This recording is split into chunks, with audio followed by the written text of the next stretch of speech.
Welcome to GetawayGeese. We are Stu and Jane, and with Harry, our Ford custom auto camper, we share our adventures.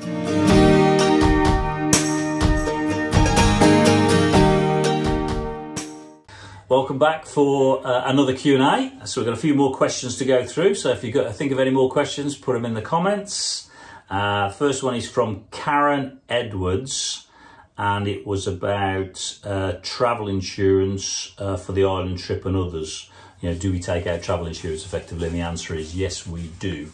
So we have our G-HIT card for Europe that are in certain countries that I think will cover some basic cover, but we do take travel insurance out. We just think if you, and we know members of the family who have got into trouble with incidents they've had with health, and it's been hugely useful.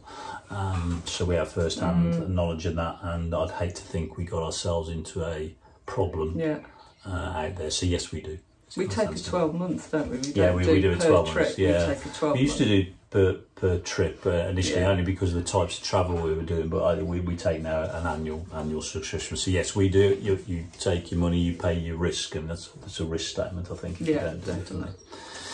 Next one was from Rupert Tristan Blythe off YouTube. What are the rules with drinking alcohol when parked in public? Are you able to have a few over the limit? What happens if you're asked to move on?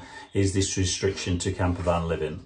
It's really, there's been a lot of videos on this, and I think I did answer you, Tristan, actually directly on this. I think it is one.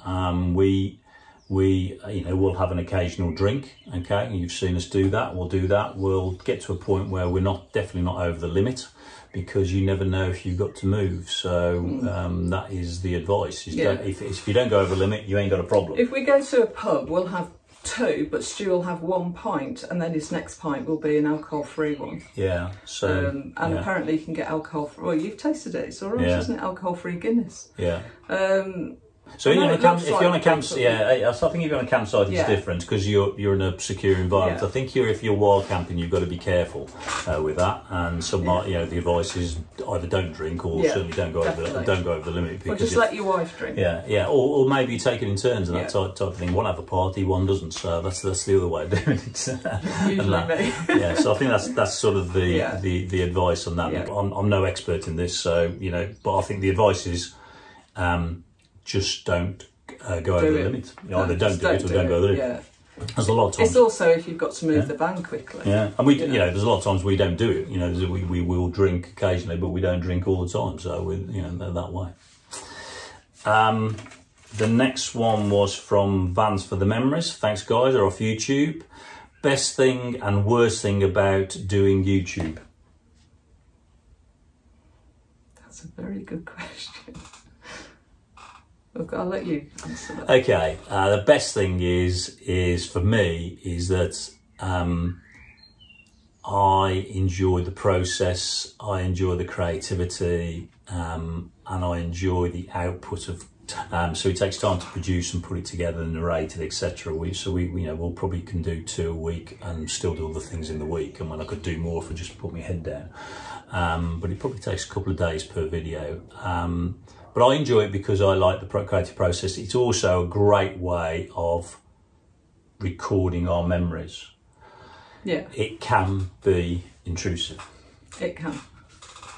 So what's your worst and best things? So when I say it can, we're at a level that suits us both. Yeah, we've had to find that level, haven't we? Yeah, we had to find that level.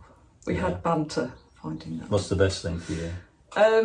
I think the best thing for me, that I enjoy the interaction, the comments, but what I enjoy the most is that if there's somebody out there that's thinking of getting a van, I got so much help from watching other YouTube channels, and it's nice to see a variety of people of different ages and how they go about in a van. Ken and Carol from Life is Too Short are just... such an inspiration, aren't they? And I'm not saying we're going to be an inspiration to anybody, but it's just nice to see. So if anybody is thinking of getting a van and they watch our videos and think, never doing that.